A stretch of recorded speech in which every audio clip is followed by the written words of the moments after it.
Ya no sabían lo que era una cama. Hacía semanas que la viuda caminaba con sus 3 hijos sin destino, durmiendo donde el cuerpo no aguantaba seguir. El suelo era todo lo que tenían. La ropa ya era trapo, los pies descalzos ya no sentían las piedras, y el hambre se había vuelto silencio. Nadie se quejaba más porque quejarse, ¿a quién? Esa tarde, arrodillada en la tierra seca, con el hijo mayor de 7 años tratando de parecer fuerte, la de en medio agarrada a una muñeca de trapo, que era lo único que todavía le pertenecía a alguien, y la más pequeña de 3 años, mirando a su madre con esos ojos que no entendían nada, pero sentían todo. La niña tocó el rostro de la viuda y preguntó, «Mamá, ¿por qué dormimos en el suelo?» La viuda no respondió. Miró a los ojos de su hija y tomó una decisión. ¿Tú crees que una mujer sola con 3 hijos puede cambiar su destino cuando todo el mundo está en su contra? Responde en los comentarios y quédate hasta el final porque esta historia va a dejarte sin palabras. Ahora déjame contarte cómo empezó todo. Nadie fue al velorio de Ceferino Bautista. Nadie excepto su esposa, sus 3 hijos y una gallina colorada que entró al jacal por la puerta abierta y se quedó parada junto al cuerpo envuelto en un costal como si estuviera esperando algo que los humanos presentes habían dejado de esperar hacía mucho tiempo. La gallina miró el cuerpo con la cabeza ladeada y después se fue. Y Inés pensó que ese era el resumen perfecto de cómo el mundo trataba a los muertos que no tenían dinero. Los miraba un segundo y después seguía su camino. Inés Bautista tenía 29 años y el cuerpo de alguien que ha vivido 40. Las manos agrietadas desde los nudillos hasta las muñecas, con las líneas de la piel tan marcadas que parecían un mapa de caminos que no llevaban a ningún lugar. Los ojos cafés, hundidos en unas cuencas que el cansancio había agrandado, con esa expresión particular de las mujeres que han llorado tanto, que ya no les queda expresión sino una especie de calma falsa, que se parece a la resignación pero que no lo es. Es algo más peligroso que la resignación, es concentración disfrazada de vacío. El pelo castaño oscuro lo recogía cada mañana en un moño bajo con 2 pasadores que habían sido de su madre y que eran, junto con los hijos y la ropa que traía puesta, lo único que poseía en este mundo. Ceferino había muerto un martes.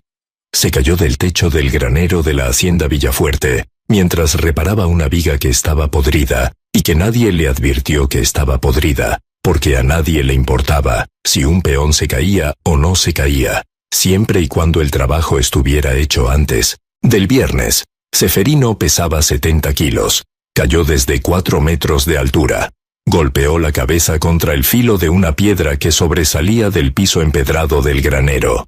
No gritó. Los que caen de esa altura rara vez gritan porque la caída es más rápida que el miedo. Lo encontró otro peón 20 minutos después, tendido boca abajo con los brazos abiertos y un charco oscuro alrededor de la cabeza, que se iba extendiendo lentamente sobre las piedras, como si estuviera dibujando algo. Tenía 31 años. Don Rosendo Villafuerte mandó avisar con un mozo. No fue personalmente. No mandó una carreta. Mandó a un muchacho de 15 años, que llegó al jacal sin aliento y con la cara de quien preferiría estar en cualquier otro lugar del mundo, y le dijo a Inés que su marido había tenido un accidente y que podía pasar a recogerlo. Pasar a recogerlo, como si Ceferino fuera un paquete olvidado, un costal de grano que alguien dejó en la puerta equivocada. Inés no lloró frente al muchacho. Le pidió que esperara. Entró al jacal. Se sentó en la silla de Ceferino, la única silla que tenían, hecha con madera de mezquite y un asiento de cuero de chivo que Ceferino había cortado y cosido él mismo, y se quedó mirando la pared durante 30 segundos exactos. 30 segundos en los que algo dentro de ella se reorganizó de una manera que no tiene nombre médico ni descripción poética. Fue como si todas las piezas de lo que era Inés antes de ese momento se desmontaran y se volvieran a montar en una configuración diferente, una configuración que ya no incluía a Ceferino, ni planes, ni futuro, ni nada que se pareciera a la vida que habían construido durante 8 años de matrimonio. Después se levantó, se puso el rebozo y salió. Caminó los 4 kilómetros hasta la hacienda con el muchacho adelante y Lucio detrás. Había dejado a Candelaria y a Refugio con Ciriaca Mendoza, la vecina, que las recibió sin hacer preguntas porque Ciriaca era de esas personas que entienden que hay momentos en que cada pregunta es una piedra que cae sobre alguien que ya está aplastado. Lucio tenía 7 años y caminaba con la espalda recta y los brazos pegados al cuerpo y la mandíbula apretada, como si estuviera conteniendo algo que no podía soltar. No habló durante los 4 kilómetros. No preguntó qué había pasado. No preguntó si su padre estaba vivo o muerto. Caminó con la mirada fija en el camino de tierra y las manos cerradas en puños tan apretados que las uñas le dejaron marcas rojas en las palmas que tardaron 3 días en desaparecer. Don Rosendo los recibió en el portón de la hacienda. No los invitó a pasar. Se quedó parado del otro lado de la reja de hierro con las manos detrás de la espalda y la postura de un hombre que está haciendo un trámite menor entre actividades más importantes. Era alto, delgado, con el bigote recortado con una precisión que sugería que alguien se lo recortaba todos los días, y vestía un traje oscuro que contrastaba con el polvo del camino que cubría a Inés desde los pies hasta la cintura. «Lamento lo de su marido», dijo don Rosendo con una voz que lamentaba exactamente lo que lamentaba: la interrupción que la muerte de un peón causaba en la jornada laboral de la hacienda. Ceferino era un buen trabajador, pero subió al techo por decisión propia. Nadie le pidió que subiera, por lo tanto la hacienda no tiene ninguna obligación de compensación. Inés lo miró con esos ojos cafés que ya no tenían expresión, que ya habían pasado por la fase del dolor y estaban instalados en esa zona seca donde las emociones se vuelven datos y los datos se almacenan para ser usados después, cuando sean necesarios. No respondió. No discutió. No dijo que Ceferino subió al techo porque el capataz Juvencio Ramos le dijo que si no reparaba la viga antes del viernes no cobraría la semana completa. No dijo que Ceferino le había contado la noche anterior que la viga estaba podrida y que necesitaba al menos una cuerda para asegurarse, y que el capataz le había dicho que no había cuerdas y que se las arreglara. No dijo nada de eso porque decirlo frente a don Rosendo Villafuerte era como leerle un poema a una piedra. Las palabras rebotarían en la superficie sin dejar marca. Don Rosendo sacó del bolsillo interior de su saco un sobre. Lo extendió hacia Inés por encima de la reja sin abrir el portón. «Le doy 200 pesos, como gesto de buena voluntad, no como obligación». Inés tomó el sobre. Lo guardó en el bolsillo del vestido sin contar el dinero. Don Rosendo interpretó eso como gratitud. No lo era. Era eficiencia. Inés estaba ahorrando energía para lo que venía después, que era sacar el cuerpo de su esposo de esa hacienda antes de que le debiera también el costal de Ixtle en que lo habían envuelto. Le entregaron a Ceferino en el patio trasero, junto al abrevadero de los caballos. Estaba envuelto en Ixtle, con una soga atada alrededor porque alguien había decidido que un muerto necesita estar atado para no irse, como si los muertos tuvieran la costumbre de escaparse. Inés lo miró. Puso la mano sobre el Ixtle a la altura del pecho, donde sabía que estaba el corazón que ya no latía, y se quedó así 3 segundos. Después, le pidió al muchacho que la ayudara a subirlo a la carretilla que había pedido prestada a Liborio Sánchez. Lucio se ofreció a empujar. Inés le dijo que no. Lucio insistió con esa terquedad silenciosa de los niños, que saben que insistir con palabras no funciona, pero que insistir con presencia, sí. Se puso al lado de la carretilla, puso las manos en la barra junto a las de su madre, y empujó. Caminaron 4 kilómetros de regreso por el mismo camino de tierra, con el cuerpo de Ceferino, bamboleándose con cada piedra, y la rueda de la carretilla chirriando como si estuviera protestando por el peso que no le correspondía cargar. El sol estaba en la mitad del cielo, y no tenía compasión ni horario. Inés no se detuvo a descansar ni una sola vez. Lucio tampoco. El pueblo se llamaba Santa Úrsula de los Llanos, y estaba en una planicie de Durango donde el horizonte era tan recto que cortaba el cielo como un cuchillo horizontal. Era un pueblo de 60 familias dispersas en una extensión de tierra que no tenía más razón de existir que la costumbre. Estaba ahí porque siempre había estado ahí, y las personas que vivían en él vivían ahí porque sus padres habían vivido ahí, y sus abuelos antes que ellos, y así hasta un punto de origen que nadie recordaba y que a nadie le importaba recordar. Tenía una iglesia sin campanario, una tienda, un herrero, una escuela con un solo salón y un solo maestro, y un camposanto en la loma donde los muertos descansaban con más tranquilidad que los vivos, lo cual, pensándolo bien, no era difícil de lograr. Inés cavó la fosa. No porque quisiera, sino porque no tenía con qué pagarle al sepulturero, y porque nadie se ofreció a hacerlo gratis. Cavó en un rincón del camposanto donde la tierra era blanda, porque estaba cerca de la cerca, y cuando llovía se encharcaba, y por lo tanto, nadie quería ese pedazo para sus muertos. A los muertos de la gente con dinero, les tocaban los lugares secos, las cruces de fierro, las lápidas de piedra labrada. A los muertos de la gente sin dinero, les tocaba el rincón encharcable, y una cruz de palo que el primer temporal se llevaría. Cavó durante 3 horas y media, bajo un sol que caía vertical como un castigo.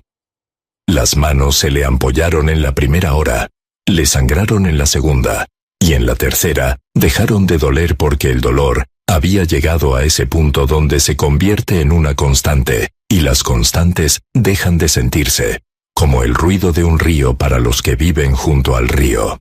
Lucio estaba sentado en una piedra a 5 metros de distancia, mirando a su madre cavar con una expresión que no era tristeza ni rabia, ni miedo, sino una mezcla de las tres tan bien combinada, que parecía una expresión nueva, inventada por él, para esa ocasión específica. Bajaron el cuerpo con la ayuda de Ciriaca Mendoza, que llegó con Candelaria de la mano y Refugio en los brazos.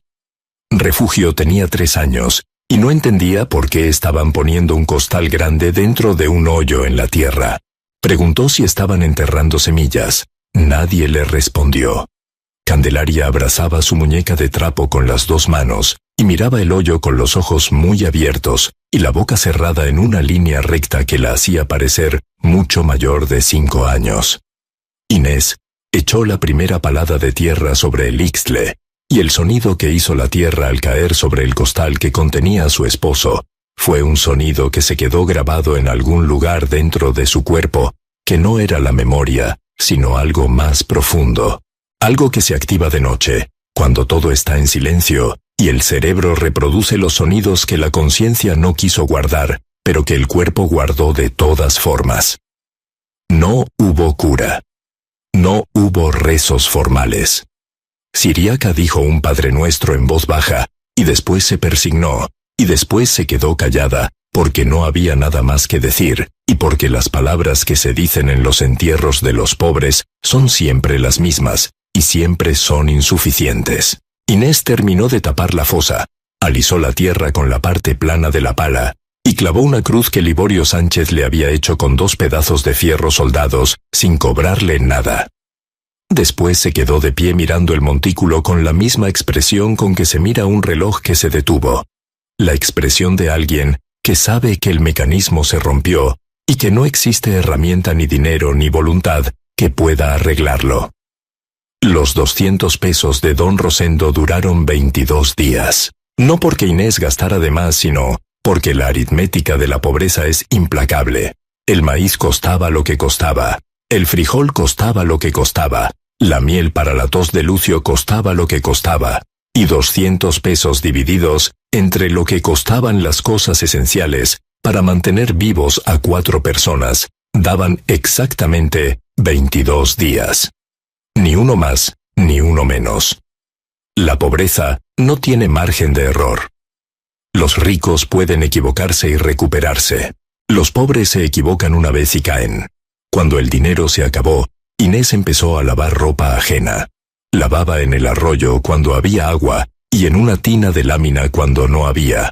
tallando con un jabón de pasta que le duraba una semana si lo partía en pedazos del tamaño de un dedo pulgar, y lo dejaba secar al sol entre cada lavada. El jabón se gastaba más rápido de lo que debería, porque la ropa de los demás siempre estaba más sucia de lo que parecía. La ropa de la gente que tiene a alguien que se la lave siempre está más sucia, como si la suciedad supiera que alguien más va a encargarse de ella y se acomodara con toda confianza. Le pagaban con monedas, a veces con tortillas, a veces con nada. Había mujeres en el pueblo que le daban la ropa sucia el lunes y la recogían limpia el miércoles sin dejar ni un centavo. Y cuando Inés tocaba su puerta el jueves para cobrar, le decían que ya le habían pagado, o que volviera mañana, o que lo sentían, pero no tenían cambio. Inés regresaba al día siguiente y le decían lo mismo, y al siguiente, hasta que dejaba de ir, porque el tiempo que gastaba cobrando era tiempo que podía usar lavando la ropa de alguien que sí le pagara. Lucio dejó de ir a la escuela. No porque Inés lo sacara, sino porque un día llegó a la puerta del salón, y el maestro Porfirio Ochoa le dijo que no podía entrar descalzo. Era una regla que no existía en ningún reglamento, pero que existía en la boca del maestro Ochoa, y eso era suficiente. Lucio no discutió. No lloró. Se dio la media vuelta, y caminó de regreso al jacal con la espalda recta y los puños cerrados, y esa forma particular de caminar que tienen los niños que están aprendiendo, demasiado temprano y demasiado rápido, que el mundo tiene puertas que se cierran con llave, y que la llave nunca está en los bolsillos de los que más la necesitan. 3 meses después de la muerte de Ceferino, Gregorio Maldonado tocó la puerta del jacal. Gregorio era el dueño del terreno donde estaba construida la casa. Una casa que Ceferino había levantado con sus propias manos, adobe por adobe, viga por viga, durante los primeros 2 años de matrimonio. Pero el terreno no era de Ceferino, el terreno era de Gregorio. Y Gregorio llevaba 3 meses esperando el momento adecuado para decir lo que iba a decir, que era lo mismo que había querido decir desde el día del entierro, pero que no dijo porque incluso Gregorio Maldonado tenía un sentido mínimo de la decencia que le impedía echar a una viuda de su casa el mismo día que enterraba a su marido. «Señora Bautista», dijo Gregorio parado en la puerta con el sombrero en la mano y la cara de alguien que está haciendo algo desagradable pero necesario, como quien saca una espina del pie de un caballo. «Necesito el terreno. El jacal se está cayendo y yo no voy a pagar por arreglarlo. Le doy una semana». Inés estaba de pie frente al fogón, preparando una olla de frijoles que iba a ser la comida y la cena, y probablemente el desayuno del día siguiente. Tenía el cucharón en la mano y el rebozo sobre los hombros, y a Refugio sentada en el piso, jugando con una piedra lisa que había encontrado en el arroyo. No miró a Gregorio. Siguió revolviendo los frijoles con la misma velocidad, ni más rápido ni más lento, y le dijo con una voz que no tenía emoción, porque las emociones son un lujo que las viudas con 3 hijos no pueden darse frente a los hombres que las están echando de su casa. «Está bien, don Gregorio, nos vamos». Gregorio esperaba discusión, esperaba súplicas, esperaba lágrimas. Lo que no esperaba era esa aceptación seca, que lo dejó parado en la puerta sin saber qué hacer con el discurso que traía preparado sobre sus derechos como dueño del terreno, y sobre las leyes municipales, y sobre la necesidad de que las propiedades estuvieran en orden. Asintió con la cabeza, se puso el sombrero, y se fue. Caminó por la calle de tierra sin darse la vuelta. Y Inés siguió revolviendo los frijoles como si nada hubiera cambiado, cuando en realidad todo acababa de cambiar de la manera más fundamental posible. Ya no tenía casa. Inés tuvo una semana para empacar lo que tenía. Lo que tenía cabía en un costal y medio. Un costal con la ropa de los 4, 3 vestidos suyos, todos remendados, la ropa de los niños, que era menos ropa y más una colección de trapos que todavía mantenían la forma de prendas, las cobijas, el petate enrollado, medio costal con lo demás, los 2 pasadores de su madre, un peine de hueso, el cucharón de madera que Ceferino había tallado en su primer aniversario de boda, una imagen de la Virgen del Refugio, que era lo único que le quedaba de la dote que su madre le dio cuando se casó, y el certificado de nacimiento de los 3 hijos, envuelto en un pedazo de tela encerada para que no se manchara. El día que se fueron, Inés cerró la puerta del jacal con la calma de alguien que cierra un libro que ya terminó de leer. No miró atrás. No se despidió de las paredes que Ceferino había levantado, ni del fogón donde había cocinado 8 años de comidas, ni del piso de tierra donde habían nacido Candelaria y Refugio. Agarró el costal con la mano derecha, cargó a Refugio en la espalda con el rebozo, y le dijo a Lucio que llevara el medio costal y a Candelaria que no soltara su mano. Y empezaron a caminar. No tenía destino, no tenía plan, no tenía nada que se pareciera a una dirección, un rumbo, una idea de hacia dónde ir. Caminó hacia el este, porque el sol estaba en el oeste y le daba en la espalda, y caminar con el sol en la cara habría sido un problema práctico que no necesitaba añadir a los 15 problemas prácticos que ya tenía. Caminaron por la orilla del camino de tierra que salía de Santa Úrsula hacia los cerros, un camino que los arrieros usaban cuando había arrieros, y que ahora estaba vacío porque la sequía había vaciado los ranchos del norte, y sin ranchos no había comercio, y sin comercio no había razón para caminar ese camino. Lucio caminaba delante con el medio costal al hombro. Tenía 7 años, y el costal pesaba casi la mitad de lo que él pesaba, y cada 100 metros cambiaba el costal de un hombro al otro, con un movimiento que se fue haciendo más lento a medida que avanzaba la tarde, pero que nunca se detuvo.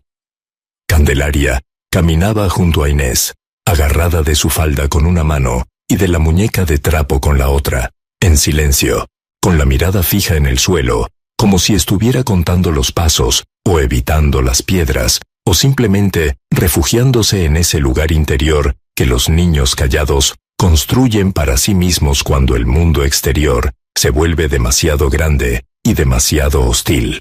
Refugio iba dormida en la espalda de Inés, con la cara hundida en el cuello de su madre, respirando con esa regularidad tranquila de los niños de 3 años que todavía confían en que los brazos que los cargan son los brazos más seguros del mundo. Caminaron hasta que el sol bajó y el cielo se puso naranja, y después morado, y después negro. Inés buscó un lugar donde parar. Encontró un mezquite grande al lado del camino, con un tronco grueso y ramas que se abrían como un paraguas torcido, y debajo de ese mezquite, la tierra era más suave, porque las hojas que habían caído durante años habían formado una capa que amortiguaba la dureza del suelo. Extendió la cobija, acostó a los 3 niños juntos, los cubrió con el rebozo, y se sentó con la espalda contra el tronco del mezquite a vigilar la noche. No durmió. Cada sonido del campo era una posibilidad que tenía que evaluar. El crujido de una rama podía ser el viento, o podía ser un animal, o podía ser una persona, y hasta que no determinara cuál de las 3 era, no podía cerrar los ojos. La luna estaba a 3/4 y daba una luz plateada que convertía el paisaje en una fotografía sin color. Los mezquites parecían esqueletos de árboles. Las piedras del camino parecían huesos dispersos, y la planicie se extendía en todas direcciones como un mar seco, donde no había ni una sola luz que indicara que existía algo más allá de ese punto, donde ella estaba sentada, con 3 hijos dormidos, y ningún lugar a donde ir. A la mitad de la noche, Refugio se despertó.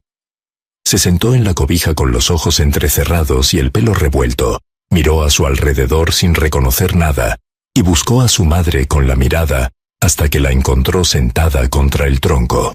Se acercó gateando, se sentó en su regazo, y le dijo con esa voz ronca y suave que tienen los niños cuando hablan entre sueños: «Mamá, ¿por qué dormimos en el suelo?» Inés no respondió con palabras. La abrazó, le acomodó el pelo detrás de la oreja, le besó la frente con los labios secos y la meció con un movimiento rítmico que era más instinto que decisión. Refugio se quedó dormida en menos de 1 minuto. Pero la pregunta no se durmió. La pregunta se quedó despierta dentro de Inés como una brasa que arde sin llama, sin humo, sin luz visible, pero que quema con la misma intensidad que un incendio. ¿Por qué dormimos en el suelo? Porque tu padre se cayó de un techo.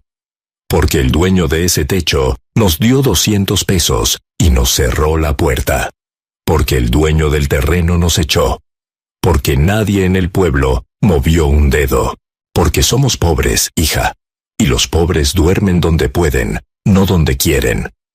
Pero Inés no pensó esas respuestas como explicaciones. Las pensó como datos.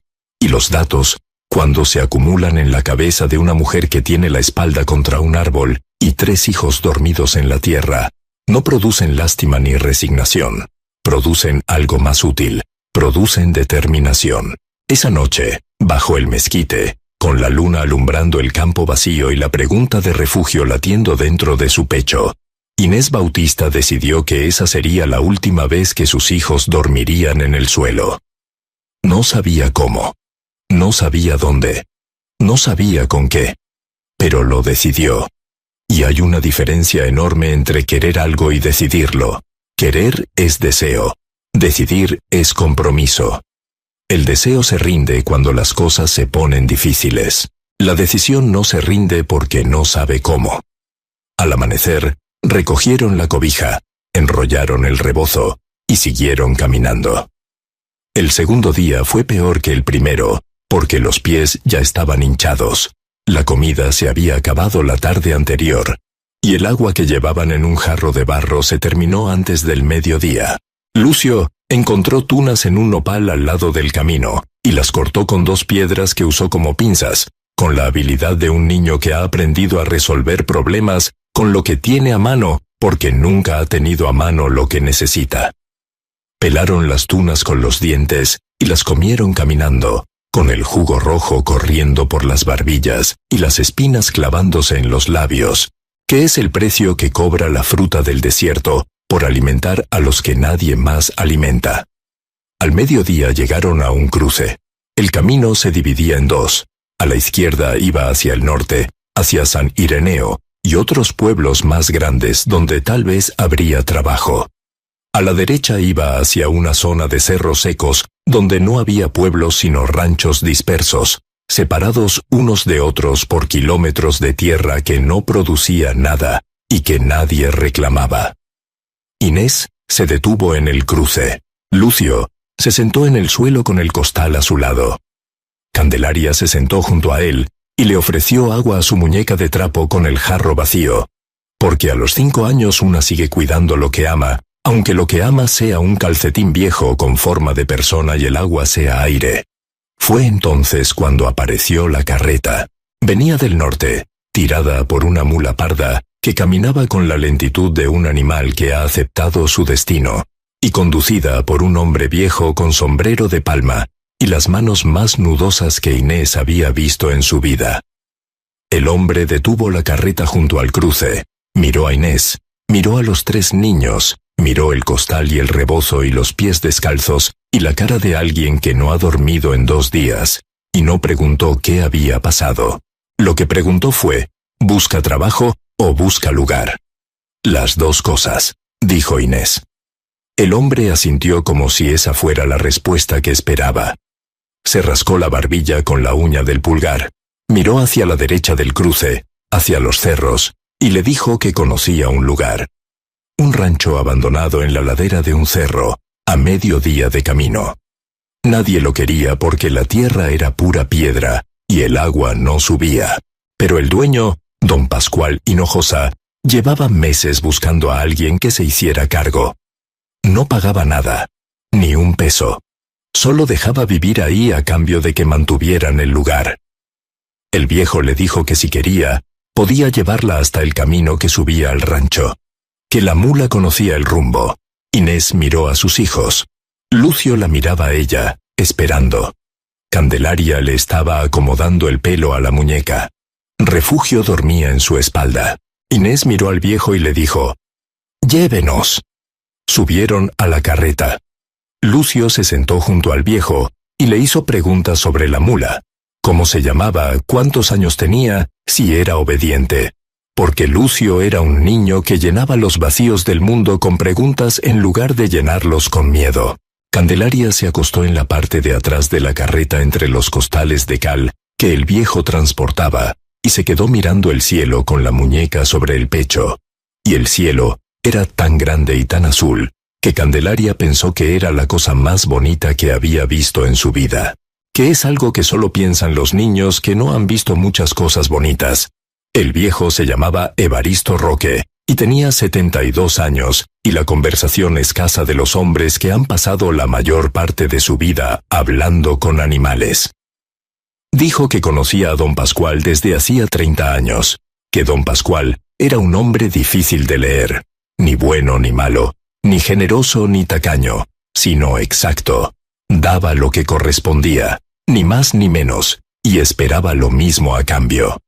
Dijo que el rancho estaba abandonado desde hacía 6 años, desde que el último cuidador se fue, porque la soledad del cerro lo volvió raro, y empezó a hablar con las piedras y a ponerles nombres. Dijo que la tierra del cerro no servía para nada, o al menos eso creía todo el mundo, pero que a veces lo que todo el mundo cree es exactamente lo que todo el mundo se equivoca.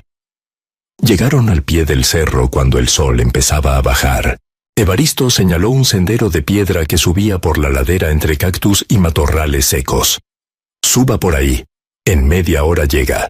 Si don Pascual pregunta quién la mandó, dígale que Evaristo Roque. Le dio una bolsa con 6 tortillas y un pedazo de queso seco. Inés le dio las gracias. Evaristo la miró con esos ojos arrugados que parecían hendiduras en una pared vieja, y le dijo algo que Inés no olvidaría. Señora, la tierra del cerro tiene secretos. No se rinda antes de encontrarlos. Inés subió el sendero con Refugio en la espalda, Candelaria de la mano y Lucio adelante con el costal. El sendero estaba lleno de piedras sueltas que rodaban bajo los pies y de raíces secas que salían de la tierra como garras de algo enterrado. A medida que subían, el paisaje cambiaba. La planicie quedaba abajo, extendida como un mantel de tierra parda, y arriba el cerro se volvía más escarpado, más desnudo, con la roca caliza asomando entre los matorrales como huesos de un animal gigante que la tierra no terminó de cubrir. El rancho estaba en una meseta natural a 2/3 de la altura del cerro. Era más pequeño de lo que Inés había imaginado y más deteriorado de lo que el viejo le había descrito. Una construcción de piedra y adobe, con el techo caído en la mitad izquierda y sostenido precariamente en la mitad derecha, por vigas que parecían estar ahí más por costumbre que por capacidad estructural. Un corral sin cerca. Los postes estaban caídos y la madera se había podrido en los puntos donde tocaba la tierra. Un pozo de piedra con una boca circular de 1 metro de diámetro que, cuando Inés se asomó, tenía agua al fondo. Oscura, quieta, a unos 4 metros de profundidad, con un brillo que parecía una promesa o una trampa, dependiendo del ángulo desde el que se mirara. Y alrededor, un terreno de roca y pedregales donde no crecía absolutamente nada que un ser humano pudiera comer. Pero tenía paredes, tenía medio techo, tenía un pozo con agua, y sobre todo, tenía algo que el campo abierto no tenía. Un perímetro, una dentro y una fuera. Un lugar donde poner la cobija y saber que la cobija iba a estar en el mismo lugar por la mañana. Para una mujer que llevaba 2 noches durmiendo en la tierra con 3 hijos, eso era suficiente. Eso era más que suficiente. Eso era todo. Inés puso la cobija en el piso de la mitad que tenía techo. Acostó a los 3 niños. Les dio las tortillas de Evaristo y el queso seco, que partió en 4 pedazos iguales. 3 para los niños y 1 para ella, que era más pequeño que los otros 3, pero que ella cortó con una precisión que hacía parecer que eran del mismo tamaño. Refugio comió el queso con las 2 manos y miró a su madre y le dijo: «Mamá, ¿vamos a vivir aquí?» «Sí», dijo Inés. «¿Y aquí vamos a dormir en el suelo también?» «No», dijo Inés. Aquí vamos a dormir en una cama. No tenía idea de cómo iba a conseguir una cama. No tenía idea de cómo iba a conseguir nada. Pero le dijo que no con la misma convicción con que se dicen las cosas, que todavía no son verdad, pero que uno ha decidido que van a serlo. Y Refugio le creyó, porque los niños de 3 años no saben distinguir entre una promesa y un plan. Y a veces esa incapacidad de distinguirlos es lo que hace que las promesas se conviertan en planes. Don Pascual Hinojosa apareció al tercer día. Venía a caballo, solo, con un sombrero de ala ancha que le daba sombra desde la frente hasta los hombros. Era alto, delgado, de unos 60 y tantos años, con un bigote canoso recortado con una precisión que no era vanidad, sino disciplina. La precisión de un hombre que se recorta el bigote todas las mañanas, porque es lo primero que hace al despertar, y porque hacerlo le recuerda que el día tiene un orden, y que él es quien lo impone. Los ojos eran claros, de un gris verdoso que parecía el color del agua del pozo, cuando le daba el sol de la mañana. Y tenían esa cualidad particular de los ojos que han visto mucho y que han aprendido a no mostrar lo que ven. Se bajó del caballo, con la lentitud de un hombre que no tiene prisa, porque nadie en el mundo puede apurarlo. Ató el caballo al poste del corral, el único poste que seguía en pie, y caminó hacia el rancho con las manos detrás de la espalda, y la postura de alguien que está inspeccionando algo que le pertenece, que era exactamente lo que estaba haciendo. Miró el techo caído. Miró las paredes agrietadas. Miró el corral sin cerca. Miró el pozo, y después miró a Inés, que estaba de pie junto a la puerta con el rebozo sobre los hombros y los brazos cruzados, y esa expresión de calma concentrada, que se había convertido en su expresión predeterminada desde la muerte de Ceferino. «Evaristo me dijo que usted estaba aquí», dijo don Pascual con una voz que era como su bigote, recortada, precisa, sin una sílaba de más ni una de menos. «¿Cuántos son?» «4. Yo y 3 hijos. ¿El marido?» «Muerto». Don Pascual asintió como si esa información fuera un dato en una ecuación que estaba resolviendo mentalmente. No dijo lo siento, no dijo qué pasó, no hizo ninguna de esas preguntas que la gente hace cuando alguien dice «muerto», y que no sirven para nada excepto para satisfacer la curiosidad del que pregunta. Lo que dijo fue «voy a dejarla quedarse, pero no voy a darle nada. Ni dinero, ni herramientas, ni comida, ni ayuda. Lo que saque de esta tierra es suyo. Lo que no saque, también. El día que quiera irse, se va. El día que yo quiera que se vaya, se va. ¿Está claro?» «Está claro», dijo Inés. Don Pascual la miró un momento más. Miró a los 3 niños que estaban sentados en el piso del corral, Lucio tallando un pedazo de madera con una piedra, Candelaria peinando a su muñeca con los dedos, Refugio dormida en la sombra de la pared. Algo pasó en esos ojos grises verdosos, algo que duró medio segundo, y que después desapareció como un reflejo en el agua, que se borra cuando el agua se mueve. Se dio la vuelta, caminó hacia el caballo, se montó, y antes de irse, le dijo a Inés sin voltearse: «El cerro tiene buena tierra arriba, pero hay que saber buscarla». Fue la segunda vez en 3 días que alguien le decía que el cerro tenía algo que buscar. Inés no era una mujer de señales ni de supersticiones ni de nada que no pudiera tocar con las manos. Pero registró la coincidencia, la guardó en ese mismo lugar donde guardaba los datos y las humillaciones y las preguntas de Refugio. En un archivo interno que no tenía nombre, pero que funcionaba con una eficiencia que ningún sistema inventado por el hombre podría igualar. Los primeros 3 meses en el rancho fueron un catálogo de problemas prácticos que Inés resolvió uno por uno con la misma metodología: observar, pensar, actuar. El techo caído lo reparó con piedras planas que cargó desde un arroyo seco a 1 kilómetro de distancia. Hacía 3 viajes por día, cargando piedras sobre la cabeza, como había visto hacer a las mujeres de su pueblo cuando era niña, con el peso distribuyéndose por la columna vertebral y las piernas, y convirtiendo cada paso en un ejercicio de equilibrio que al principio la hacía tambalear y que al cabo de 2 semanas ejecutaba con la naturalidad de quien camina sin carga. La soga para el pozo la hizo con fibra de maguey. Cortó las pencas con un cuchillo que encontró oxidado en el suelo del rancho y que afiló frotándolo contra una piedra de arenisca durante 2 tardes enteras hasta que el filo cortaba la fibra sin arrancarla.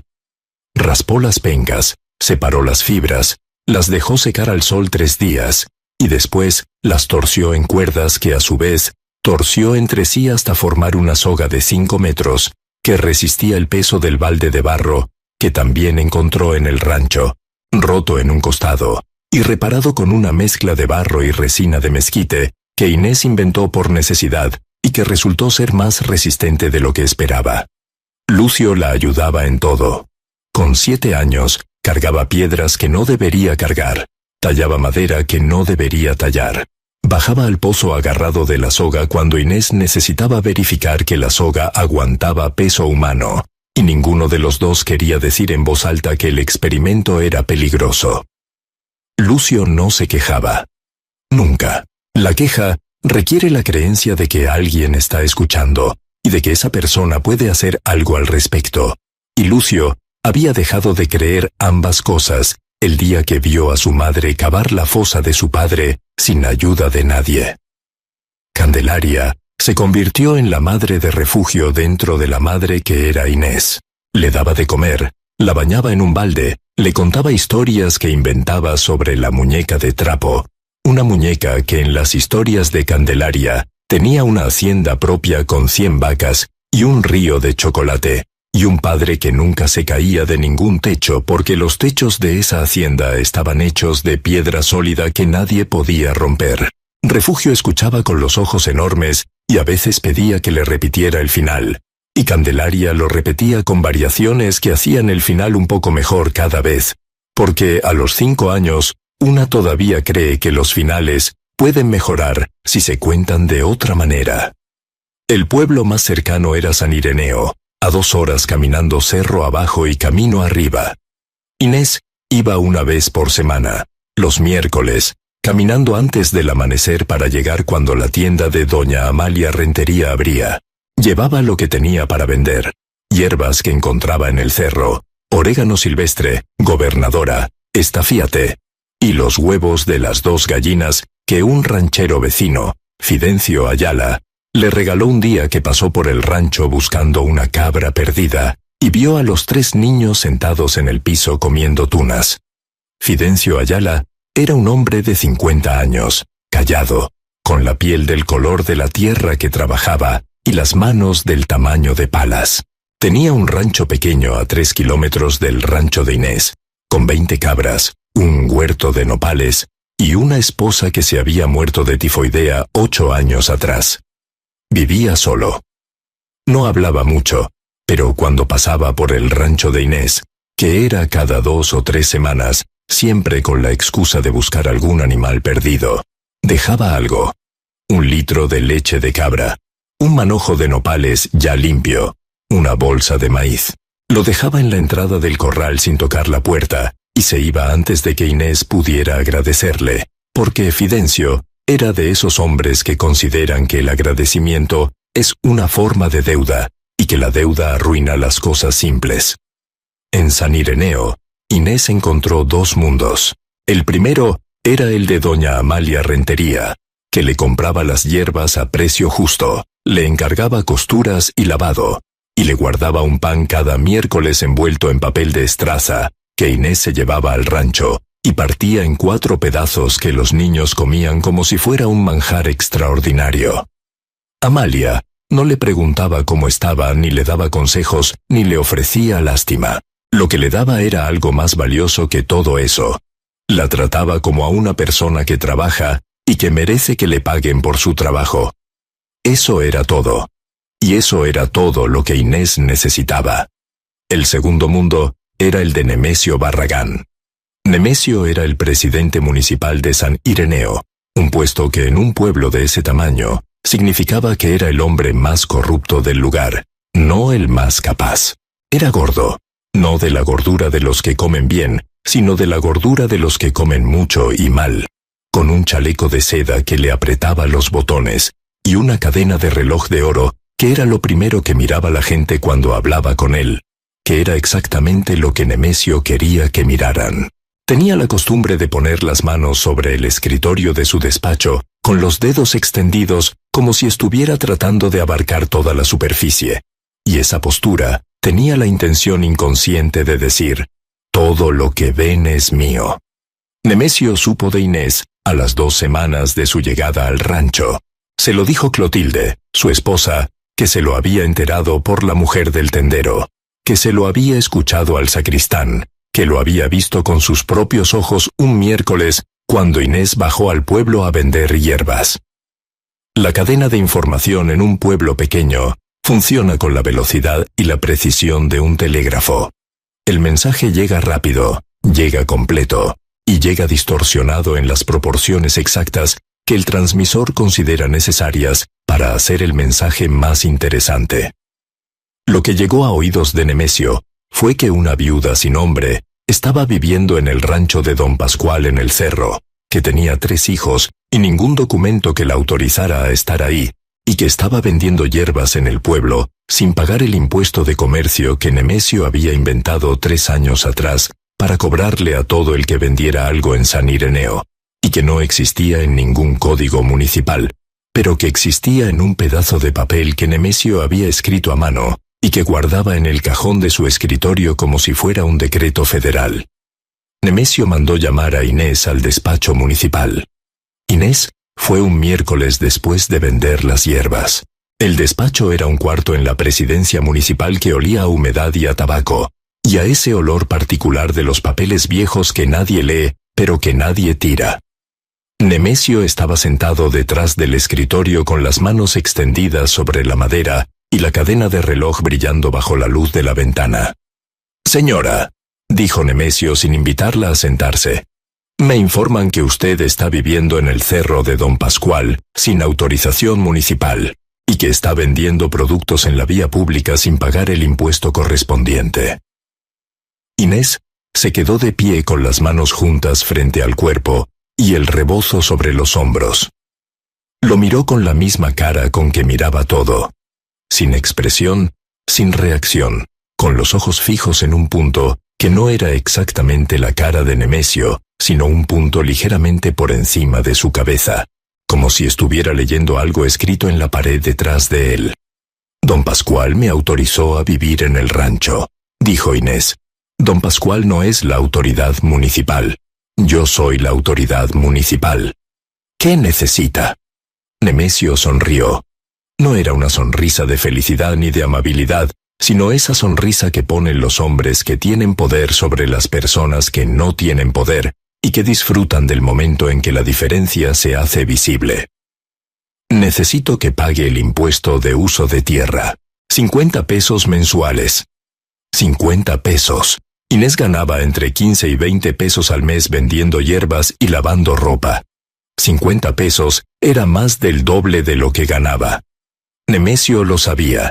Inés sabía que Nemesio lo sabía. Y los dos sabían que esa conversación no era sobre impuestos, sino sobre poder. El poder de un hombre sentado detrás de un escritorio que podía inventar un número y convertir ese número en una obligación para una mujer que no tenía con qué pagar. «No tengo 50 pesos», dijo Inés. «Entonces tiene un problema», dijo Nemesio. Inés salió del despacho sin decir nada más. Caminó por la calle principal de San Ireneo con la espalda recta y el paso firme y la mirada al frente, y cada persona que la vio pasar supo que venía del despacho de Nemesio, y cada persona que la vio pasar bajó los ojos o cruzó la calle o entró en una puerta, porque en San Ireneo estar en el camino de Nemesio era estar en el camino de un problema, y los problemas en los pueblos pequeños son como las enfermedades, se contagian por proximidad.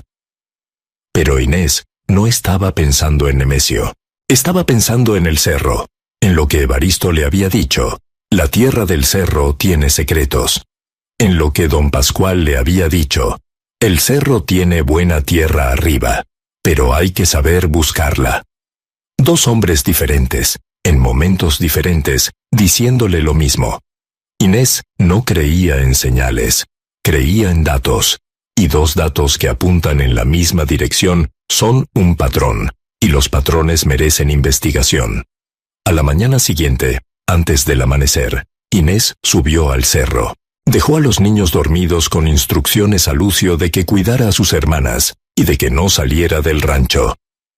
Subió por la ladera rocosa con la pala al hombro y los pies descalzos buscando apoyo en las grietas de la roca caliza. El cerro era más alto de lo que parecía desde abajo.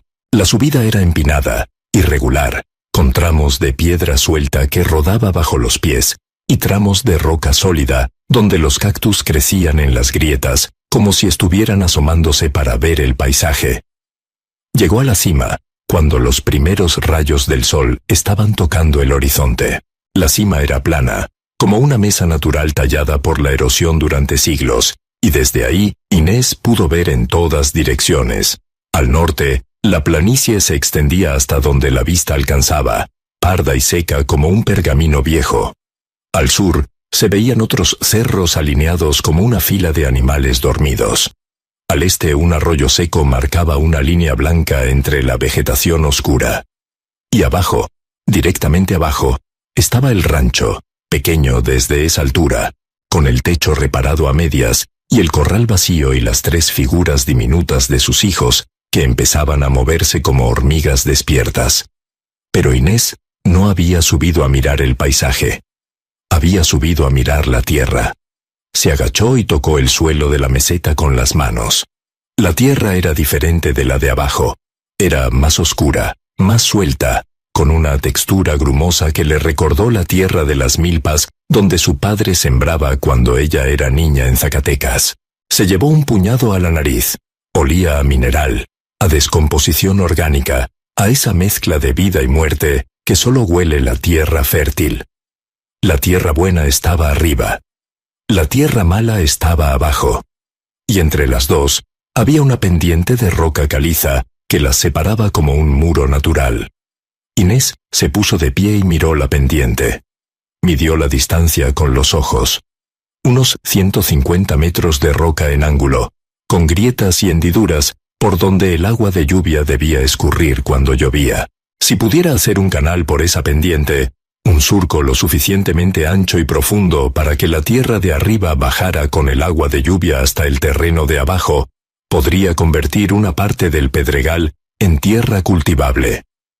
Era una idea tan simple que parecía ingenua y tan descabellada que parecía imposible, que es la combinación exacta de las ideas que a veces funcionan. Bajó al rancho, agarró la pala y empezó a cavar. El canal le tomó 47 días. 47 días de cavar roca caliza, desde el amanecer hasta el mediodía, que era cuando el sol se volvía tan fuerte que la pala se calentaba y las manos se ampollaban más rápido de lo que podían curarse por la noche. 47 días de subir al cerro con la pala al hombro y bajar al atardecer con las manos en carne viva y la espalda convertida en un mapa de dolor que se dibujaba nuevo cada mañana y que cada noche se borraba con una hora de sueño que no era suficiente pero que era todo lo que podía darse. El canal tenía 40 centímetros de ancho y 20 de profundidad en los tramos de tierra, y 10 de profundidad en los tramos de roca, donde la pala golpeaba piedra, y las chispas saltaban, y el progreso se medía en centímetros por hora, en lugar de metros por día. Inés lo excavó siguiendo las grietas naturales de la roca, aprovechando cada hendidura, cada fisura, cada debilidad que la piedra le ofrecía, porque había aprendido que la piedra no se vence de frente, sino por los costados, encontrando el punto donde ya está rota y ayudándola a romperse un poco más.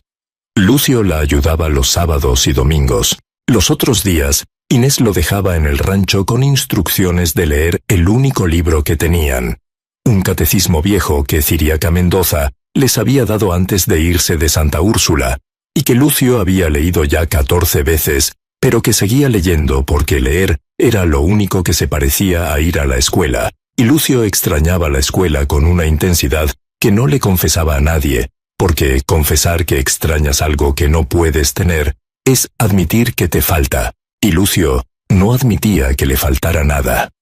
El día 47, cuando el canal estuvo terminado desde la meseta hasta el borde del terreno cultivable, Inés hizo algo que no había hecho desde la muerte de Ceferino. Se sentó en una piedra y miró lo que había construido. El canal bajaba por la ladera como una cicatriz en la piel del cerro, estrecho pero definido, con los bordes irregulares de algo hecho a mano, y no con máquinas, con piedras y tierra acumuladas a los lados, como las paredes de un río en miniatura. No era elegante, no era recto, no era nada que un ingeniero hubiera aprobado, pero estaba ahí. Y cuando lloviera, el agua iba a bajar por ese canal arrastrando la tierra oscura de la meseta hasta el terreno de abajo, y esa tierra oscura iba a cubrir la piedra, y en esa tierra oscura, Inés iba a sembrar. Llovió a las 3 semanas. Una tormenta de octubre que llegó desde el norte con nubes oscuras que parecían moretones en el cielo, y que descargó agua durante 4 horas continuas, con una violencia que hizo temblar las vigas del techo reparado, y que convirtió cada grieta del cerro en un arroyo temporal. Inés se paró en la puerta del rancho con los 3 hijos detrás de ella, y miró cómo el agua bajaba por el canal que había cavado, arrastrando tierra oscura, que se derramaba sobre el pedregal como chocolate caliente sobre una mesa de piedra. El agua corría turbia, espesa, cargada de la materia orgánica que la meseta había acumulado durante años sin que nadie la reclamara, y depositaba esa materia sobre las rocas del terreno, formando una capa delgada pero visible de tierra nueva. Cuando la lluvia paró, Inés bajó al terreno, se agachó, tomó un puñado de la tierra que el agua había dejado, la apretó entre los dedos, la olió, la miró con los ojos entrecerrados de alguien que está evaluando algo que no sabe nombrar, pero que reconoce por instinto. Era buena tierra. No era la mejor tierra del mundo. No era tierra de valle ni de ribera, ni de ninguno de esos lugares donde la agricultura es fácil, y los campesinos se quejan de problemas que los campesinos del cerro considerarían privilegios. Pero era tierra que podía dar vida. Tierra que podía sostener una semilla y alimentarla lo suficiente para que esa semilla se convirtiera en una planta, y esa planta se convirtiera en comida, y esa comida se convirtiera en la diferencia entre la vida y la muerte de 4 personas. Inés sembró al día siguiente 3 hileras de maíz en la franja de tierra nueva, con semillas que doña Amalia le había regalado envueltas en un pañuelo de algodón con el comentario: «Estas son de la cosecha de mi padre, que en paz descanse». Aguantan la sequía como aguantaba él, con pura terquedad. Inés plantó cada semilla con los dedos, hundiendo la mano en la tierra húmeda hasta la segunda falange, y depositando la semilla con el cuidado con que se deposita algo frágil en un lugar que no es seguro, pero que es el único que hay. Refugio la observaba desde el borde del terreno, sentada en una piedra con la muñeca de trapo en el regazo, y cuando Inés terminó de plantar la tercera hilera, Refugio le preguntó: «Mamá, ¿qué estás sembrando?» «Comida», dijo Inés. «¿Nuestra?» «Nuestra». Refugio sonrió con esa sonrisa que solo tienen los niños, que acaban de descubrir que algo les pertenece por primera vez en su vida. Era una sonrisa pequeña, apenas una curvatura de los labios, pero contenía más esperanza que cualquier sonrisa que Inés hubiera visto en meses, y esa sonrisa le costó a Inés más esfuerzo contener que cualquier llanto, porque la alegría de los hijos cuando los hijos no tienen nada es la cosa más dolorosa y más hermosa que una madre puede presenciar. 2 semanas después las semillas brotaron. 3 hileras de puntos verdes que asomaban de la tierra oscura, como dedos tímidos, que se atreven a existir en un lugar donde nadie les había dado permiso. Inés se arrodilló junto a los brotes y los miró durante 10 minutos sin tocarlos, sin moverse, sin parpadear, con la concentración de alguien que está verificando que lo que ve es real, y no una alucinación producida por el cansancio y la esperanza, que son 2 sustancias que combinadas producen visiones tan convincentes como cualquier droga. Eran reales. El maíz estaba creciendo en la ladera de un cerro donde todo el mundo decía que no podía crecer nada. Y en ese momento, arrodillada en la tierra que ella misma había bajado del cerro, con las manos sucias y las rodillas hundidas en el barro, y los 3 hijos mirándola desde la puerta del rancho, Inés Bautista supo que había encontrado algo. No sabía todavía qué era. No sabía que ese algo iba a cambiar no solo su vida, sino la vida de todos los que la rodeaban. Pero supo que era real, y eso bastaba.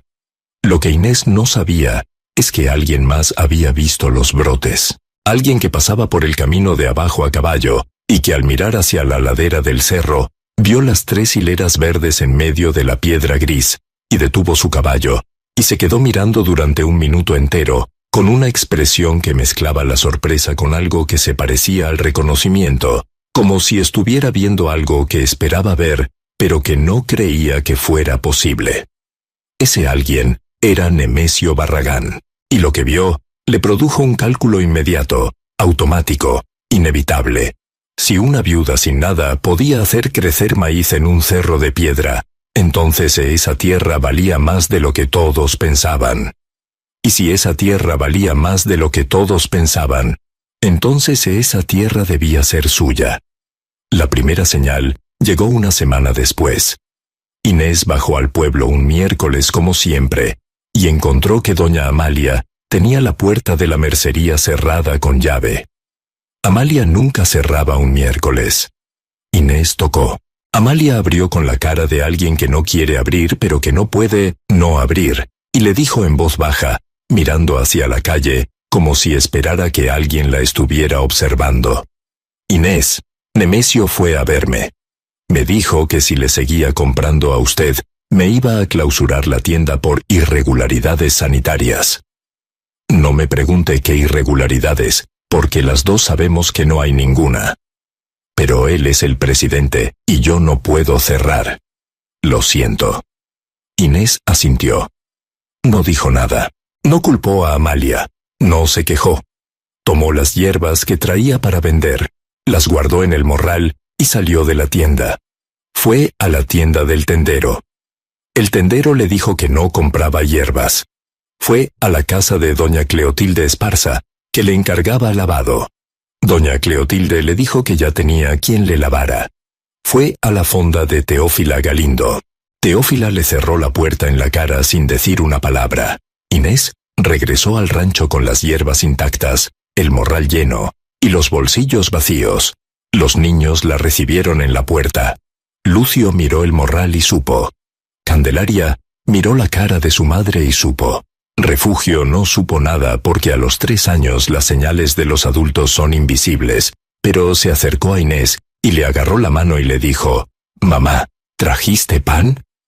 «Hoy no, mi vida», dijo Inés, y el peso de esas 3 palabras, «Hoy no, mi vida», le costó más que 47 días de cavar roca con una pala. La segunda señal llegó 10 días después. Inés había encontrado otra forma de vender. Llevaba las hierbas a un pueblo más lejano, San Fermín, a 4 horas caminando, donde Nemesio no tenía jurisdicción. Hacía el viaje cada 10 días, saliendo antes del amanecer y volviendo después del anochecer, dejando a Lucio a cargo del rancho y de sus hermanas, con la instrucción de no abrir la puerta a nadie que no conociera. El viaje era largo, y el pago era poco pero era algo, y algo es siempre más que nada. Pero al regresar de uno de esos viajes, Inés encontró las hileras de maíz arrancadas. Las 3 hileras, cada planta, arrancada de raíz y tirada en el suelo como un cadáver verde de algo que no tenía derecho a existir. Las raíces al aire, las hojas marchitándose bajo el sol de la tarde, la tierra revuelta como si alguien hubiera cavado con furia o con instrucciones, o con ambas cosas. Lucio estaba sentado en el piso del corral, con los puños cerrados y los labios apretados en una línea tan recta que parecía cortada con un cuchillo. Cuando Inés le preguntó qué había pasado, Lucio dijo, «Vinieron 2 hombres a caballo. No los conozco. Arrancaron todo y se fueron». «¿Dijeron algo?» «Uno dijo que esta tierra no es nuestra». Inés miró las plantas arrancadas. Miró a Lucio. Miró a Candelaria, que estaba sentada dentro del rancho con Refugio dormida en su regazo y la muñeca de trapo tirada en el piso, abandonada por primera vez, como si Candelaria hubiera decidido que las muñecas no servían para proteger a nadie y que era mejor usar las dos manos para abrazar a su hermana de carne y hueso. Miró la tierra revuelta, donde hacía 48 horas crecían las únicas plantas que la alimentaban, y algo se quebró dentro de ella. No fue un quiebre dramático, no fue un grito, ni un golpe, ni una caída al suelo. Fue un quiebre silencioso, como el sonido que hace una rama seca cuando se parte debajo de la nieve. Un crujido breve, seco, definitivo, que nadie escucha excepto la rama que se rompe. Inés se arrodilló frente a las plantas muertas, puso las manos sobre la tierra y lloró. Lloró en silencio, sin ruido, con las lágrimas cayendo sobre las hojas marchitas, como si estuviera regando con sal lo que alguien había destruido con maldad. Lloró todo lo que no había llorado desde la muerte de Ceferino. Lloró la caída del techo, lloró la expulsión de Gregorio, lloró las 200 pesos de don Rosendo, lloró la puerta cerrada de Amalia, lloró los pies descalzos de Lucio, lloró las preguntas de Refugio, lloró la muñeca de trapo tirada en el piso, lloró la soledad inmensa e irremediable de ser la única persona adulta en un mundo que la quería ver de rodillas. Lloró 10 minutos. Después se levantó, se lavó la cara con agua del pozo, se puso el rebozo sobre los hombros, agarró la pala y volvió a sembrar. Esa noche, cuando los niños estaban dormidos, Inés salió del rancho y subió al cerro en la oscuridad. Necesitaba pensar sin que nadie la mirara pensando, porque pensar frente a sus hijos significaba que sus hijos verían en su cara la incertidumbre que ella no podía permitirse mostrar. Subió hasta la meseta con la luna como única luz. Se sentó en la roca plana y miró el cielo. Y fue ahí, en la meseta del cerro, bajo la luna de octubre, cuando lo vio. La pala que había dejado clavada en la roca 2 días antes se había caído con el viento, y al caer había golpeado la piedra en un ángulo que desprendió un pedazo de roca del tamaño de un puño. Debajo de ese pedazo había una línea oscura, una veta, una franja de color diferente incrustada en la roca caliza, que brillaba con la luz de la luna con un destello que no era natural.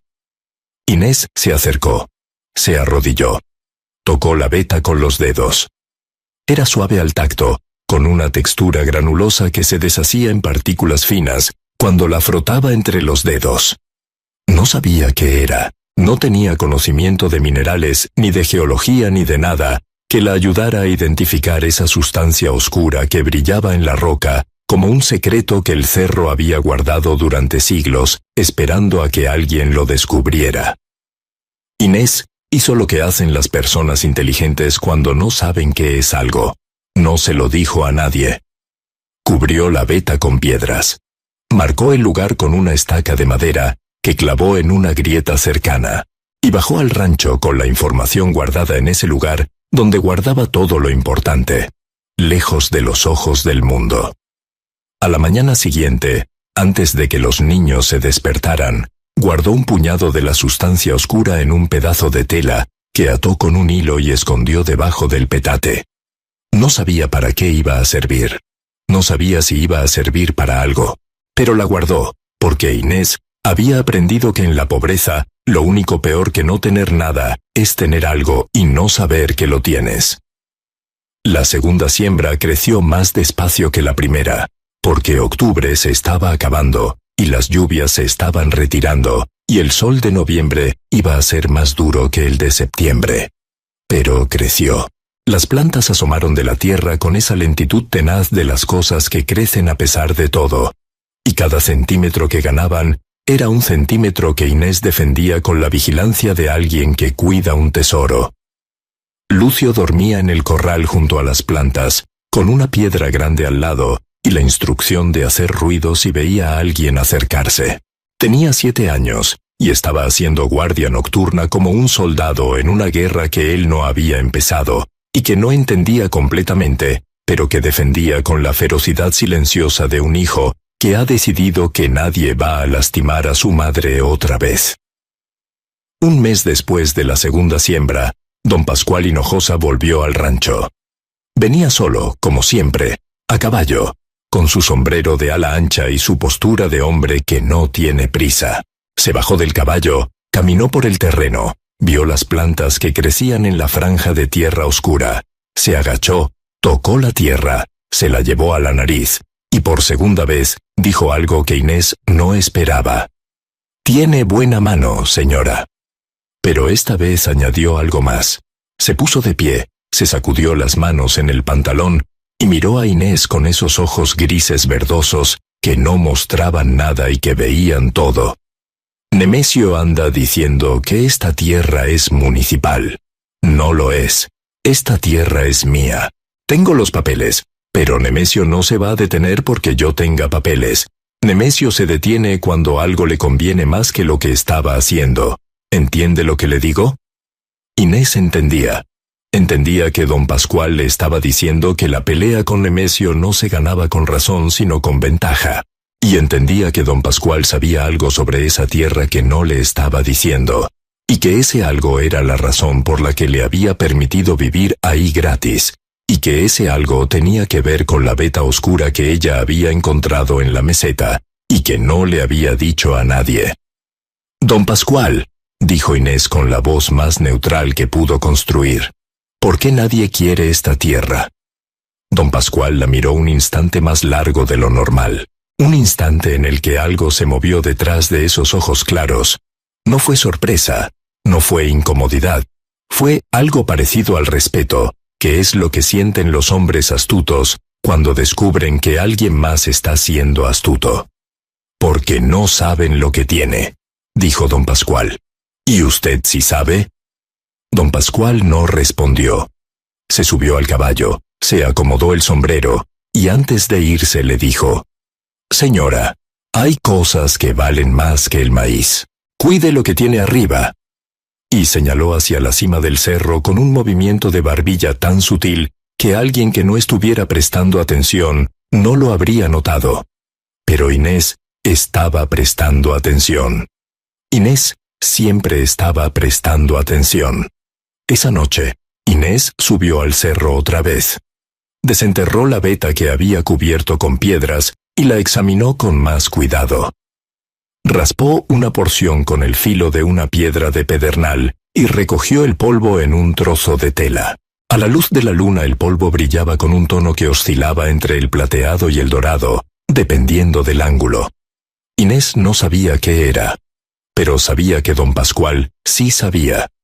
Y sabía que don Pascual no se lo iba a decir directamente, porque don Pascual era un hombre que no regalaba información, sino que la dejaba donde alguien inteligente pudiera encontrarla.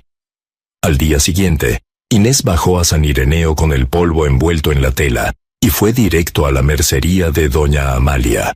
Tocó la puerta de atrás, la que daba al callejón, porque Amalia le había dicho que si necesitaba algo viniera por atrás, para que nadie la viera entrar. Amalia abrió, la dejó pasar, y cuando Inés le mostró el polvo y le preguntó si sabía qué era, Amalia se quedó mirando la tela con los ojos tan abiertos que las pestañas le tocaban las cejas. «¿De dónde sacaste esto?», dijo Amalia. «Del cerro». Amalia cerró la puerta del cuarto, bajó las cortinas de la ventana, y le dijo a Inés en un susurro que no era necesario, pero que era inevitable: «Inés, esto es plata. Mineral de plata. ¿De dónde exactamente del cerro lo sacaste?». Inés no le dijo exactamente de dónde.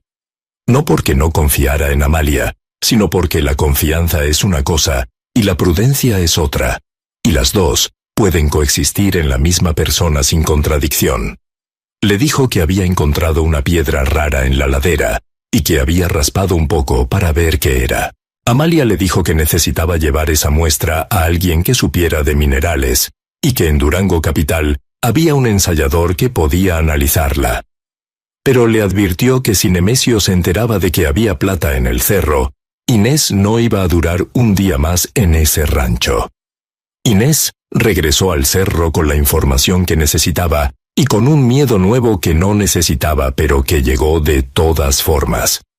El miedo de tener algo que vale y de no poder protegerlo. Es un miedo diferente al miedo de no tener nada. El miedo de no tener nada es un miedo constante, sordo, como un dolor de muelas que se vuelve parte del paisaje. El miedo de tener algo y perderlo es un miedo agudo, filoso, que aparece cada vez que alguien toca la puerta, o cada vez que un caballo pasa por el camino, o cada vez que alguien la mira un segundo más de lo necesario. Inés guardó el pedazo de tela con el polvo de plata en el mismo lugar donde guardaba el certificado de nacimiento de sus hijos, debajo del petate, envuelto en tela encerada, contra su cuerpo cuando dormía. Y empezó a planear. No un plan grande ni sofisticado, ni nada que pudiera llamarse estrategia. Un plan simple, sobrevivir el tiempo suficiente para encontrar la manera de hacer valer lo que tenía, sin que se lo quitaran. La cosecha llegó en diciembre. 46 mazorcas. No eran mazorcas grandes, ni mazorcas gordas, ni mazorcas que ningún campesino del valle miraría con otra cosa que lástima. Eran mazorcas de cerro, delgadas, duras, con los granos apretados como dientes en una mandíbula chica. Pero eran suyas. Inés las apiló en el piso del rancho, en una esquina que había limpiado para ese propósito, y los 3 niños las miraron con una expresión que Inés no olvidaría mientras viviera. La expresión de niños que ven comida propia por primera vez en meses. Refugio se acercó a la pila de mazorcas, tocó una con la punta del dedo como si temiera que fuera a desaparecer, y le dijo a Inés: «Mamá, ¿eso es todo nuestro?» «Todo nuestro», dijo Inés. Y Refugio sonrió, y Candelaria sonrió, y Lucio no sonrió, pero hizo algo que era más que una sonrisa. Aflojó los puños. Los abrió. Extendió los dedos. Soltó la tensión que había cargado en las manos desde el día que su padre murió. Fue un gesto pequeño, casi imperceptible, pero para Inés fue como ver una puerta que se abre después de meses de estar cerrada. Esa noche comieron elotes asados en el fogón que Inés había construido con piedras del cerro. Comieron en silencio, con el fuego crepitando y el olor del maíz tostado llenando el cuarto y la oscuridad de afuera, manteniéndose a raya por primera vez en mucho tiempo. Refugio se quedó dormida con un pedazo de elote en la mano. Candelaria le quitó el elote con cuidado, la acostó en el petate y le puso la muñeca de trapo al lado. Y por primera vez en meses, la muñeca no fue lo primero que Candelaria agarró. Fue la mano de su madre. Pero la paz no duró. Las paces en las historias de los pobres nunca duran, porque la paz requiere que los que tienen poder permitan la paz. Y Nemesio Barragán no estaba dispuesto a permitir nada que no beneficiara a Nemesio Barragán. La noticia de que la viuda del cerro había sacado cosecha llegó a San Ireneo como llegan todas las noticias en los pueblos chicos. Rápido, distorsionada y aumentada en cada boca que la transmite. Lo que llegó a oídos de Nemesio fue que la viuda había encontrado una veta de algo valioso en el cerro y que estaba sacando minerales a escondidas. No era exactamente la verdad, pero estaba lo suficientemente cerca como para activar el instinto de un hombre cuya principal habilidad en la vida era convertir las cosas ajenas en cosas propias. Nemesio mandó al juez de paz. El juez de paz era Crisanto Medellín, un hombre pequeño con anteojos redondos y una libreta donde anotaba todo lo que Nemesio le dictaba y nada que Nemesio no le dictara. Crisanto llegó al rancho un lunes por la mañana, a caballo, con 2 hombres que Inés no conocía y que no se presentaron. Se bajaron de los caballos frente al corral, y Crisanto abrió su libreta y leyó en voz alta un documento que declaraba que la tierra del cerro era propiedad municipal y que la ocupante tenía 48 horas para desalojar. Inés estaba parada en la puerta del rancho con Refugio en brazos y Lucio a su lado. Escuchó el documento completo sin interrumpir, sin expresión, sin moverse. Cuando Crisanto terminó de leer y levantó los ojos de la libreta esperando una reacción, llanto, súplica, furia, cualquier cosa que le confirmara que había cumplido su función de intimidar. Encontró en cambio la cara de Inés, mirándolo con la tranquilidad de alguien que ha estado esperando ese momento, y que ya sabe qué va a hacer. Don Pascual Hinojosa es el dueño de esta tierra, dijo Inés. Tiene los papeles. Los papeles de don Pascual no están registrados en el municipio, dijo Crisanto. ¿Y los papeles de Nemesio sí? Crisanto se quedó callado un segundo demasiado largo. Ese segundo fue toda la respuesta que Inés necesitaba. No había papeles, no había registro. No había nada excepto la palabra de un presidente municipal que se había inventado un documento para quitarle la tierra a una viuda que estaba sacando comida de donde todos decían que no podía sacarse nada. 48 horas, repitió Crisanto. Se subió al caballo y se fue. Inés puso a refugio en el piso, le dijo a Lucio que cuidara a sus hermanas, y caminó. No fue a San Ireneo, fue en la dirección opuesta. Fue al rancho de Fidencio Ayala, el vecino que le dejaba leche y nopales en la entrada del corral. Caminó 3 kilómetros de terracería bajo el sol de diciembre, y llegó al rancho de Fidencio, cuando el sol estaba en la mitad del cielo. Fidencio estaba en el corral ordeñando una cabra. Miró a Inés, le señaló una silla de madera junto a la puerta, y siguió ordeñando sin hablar. Cuando terminó, se sentó frente a ella con un vaso de leche en la mano. Tomó un trago largo y le dijo, «Diga». Inés le dijo todo. Le dijo lo de las plantas arrancadas, lo de Nemesio, lo del juez de paz, lo de las 48 horas. No le dijo lo de la veta de plata. Eso se lo guardó. Fidencio escuchó todo sin interrumpir, con la misma paciencia con que ordeñaba sus cabras. Gesto por gesto, dato por dato, sin apurar el proceso. Cuando Inés terminó, Fidencio se quedó callado un minuto. Después dijo, «Don Pascual tiene que registrar esos papeles. Si los registra, Nemesio no puede hacer nada». «Don Pascual no va a registrarlos por mí». «No, pero va a registrarlos por él, porque si Nemesio se queda con esa tierra, la siguiente tierra que va a querer es la mía». Fidencio se levantó, se puso el sombrero, ensilló su caballo, y le dijo a Inés que volviera al rancho y que no se moviera de ahí. Que él iba a hablar con don Pascual. Inés caminó de regreso al rancho con una sensación que no había sentido en meses, la sensación de que no estaba sola.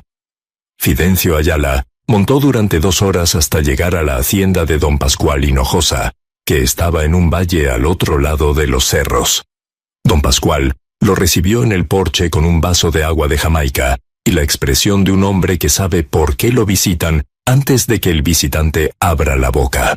Fidencio le expuso la situación en menos de 3 minutos, porque Fidencio era un hombre que consideraba que las palabras innecesarias eran una falta de respeto al tiempo de todos. Don Pascual escuchó. Se meció en su silla 2 veces. Miró el horizonte, y después dijo algo que Fidencio no esperaba. «Dígale a la señora que vaya a Durango, que lleve lo que encontró en el cerro, que busque al ensayador Manuel Escobedo en la calle del Comercio, que le diga que va de parte mía, y que cuando tenga el resultado, vuelva. ¿Y los papeles? Los papeles los registro yo, mañana, pero eso no va a detener a Nemesio. Lo que va a detener a Nemesio es lo que esa mujer encontró en el cerro». Don Pascual sabía, siempre había sabido. Sabía que el cerro tenía plata porque su padre se lo había dicho antes de morir, y su padre lo sabía porque un ingeniero de minas que había pasado por la zona en 1892 le había dicho que la roca caliza del cerro tenía vetas de plata que nadie había explotado, porque el cerro estaba demasiado lejos de todo, y extraer la plata requería dinero que nadie tenía. Don Pascual había guardado esa información durante 40 años. La había guardado como se guarda una semilla en una bodega seca, esperando el momento correcto para plantarla. Y el momento correcto había llegado en la forma de una viuda con 3 hijos que dormían en el suelo y una determinación que no se rendía, porque no sabía cómo. Inés viajó a Durango 3 días después. Dejó a los niños con Fidencio, que los recibió en su rancho sin hacer preguntas y les dio leche de cabra y tortillas de harina, y un lugar para dormir que tenía techo completo y paredes sólidas, y un piso de madera donde Refugio se acostó y dijo: «Esto no es suelo, ¿verdad, mamá?». Y Inés le dijo que no, que eso no era suelo, y se fue antes de que la niña la viera llorar. El viaje a Durango fue de 1 día y medio en autobús. Inés llevaba el pedazo de tela con el polvo de plata en el bolsillo interior del vestido, cosido contra la tela para que no se cayera ni se lo robaran. Llegó a la ciudad con los pies hinchados y la ropa polvosa y la cara de alguien que no ha dormido en 30 horas. Encontró la calle del Comercio. Encontró el despacho de Manuel Escobedo, que era un cuarto pequeño con una puerta de vidrio y un letrero que decía «Ensayos Minerales», con letras negras sobre fondo blanco. Entró. Escobedo era un hombre de 50 años con bata blanca y lentes gruesos y las manos más limpias que Inés había visto en su vida. Le dijo que iba de parte de don Pascual Hinojosa. Le dio la tela con el polvo. Escobedo abrió la tela, miró el polvo, lo olió, tomó una pizca entre los dedos, la frotó, la puso bajo una lupa, la acercó a la llama de una vela, y cada paso que dio su expresión cambió 1 grado. De la curiosidad a la atención, de la atención a la concentración, de la concentración a algo que se parecía mucho al asombro, pero que un profesional de su tipo no se permitía llamar así. ¿De dónde sacó esto?, preguntó. De un cerro en la sierra de Durango. ¿Cuánta hay? No sé. Escobedo la miró por encima de los lentes. Señora, si hay tanta como la que me dio, tiene usted una mina. Inés regresó a San Ireneo con un documento firmado por Manuel Escobedo que certificaba que la muestra contenía sulfuro de plata de alta ley, con una concentración que Escobedo calificó como notable en el lenguaje técnico del documento y como extraordinaria en el lenguaje verbal que usó cuando le explicó a Inés lo que significaba. Le dijo que necesitaba un abogado, un registro de minas ante la autoridad federal y protección contra cualquiera que quisiera quitarle la tierra. Le dijo todo eso con la voz de un hombre que sabe que está dando instrucciones a alguien que probablemente no tiene los medios para seguirlas, pero que las da de todas formas porque la información es la única herramienta que un profesional honesto puede ofrecer gratis. Inés volvió al rancho con el documento y con un plan. No un plan grande. Un plan de 4 pasos. Primero, hablar con don Pascual. Segundo, registrar la mina. Tercero, encontrar un comprador para la plata. Cuarto, sacar a sus hijos del suelo. El orden era exacto y la prioridad era clara, y todo lo demás. Nemesio Clotilde, el juez de paz, las plantas arrancadas, las puertas cerradas, todo eso era ruido que no iba a detenerla, porque ya no tenía miedo de perder lo que no tenía, sino que tenía algo que ganar, y ganar es un combustible más poderoso que el miedo. Don Pascual registró los papeles de la tierra esa misma semana. Fidencio fue testigo. El registro se hizo en Durango, no en San Ireneo, porque don Pascual sabía que cualquier papel que pasara por las manos de Nemesio iba a desaparecer antes de secarse la tinta. Cuando Nemesio se enteró del registro, fue al despacho de Crisanto y le gritó durante 15 minutos, y después fue a la cantina y bebió durante 3 horas, y después fue a su casa y le dijo a Clotilde que iba a acabar con esa viuda, aunque fuera lo último que hiciera. Pero don Pascual también hizo algo que Inés no le pidió y que Inés no esperaba. Fue a Durango, habló con un abogado minero y registró una concesión de exploración a nombre de la Sociedad Hinojosa Bautista.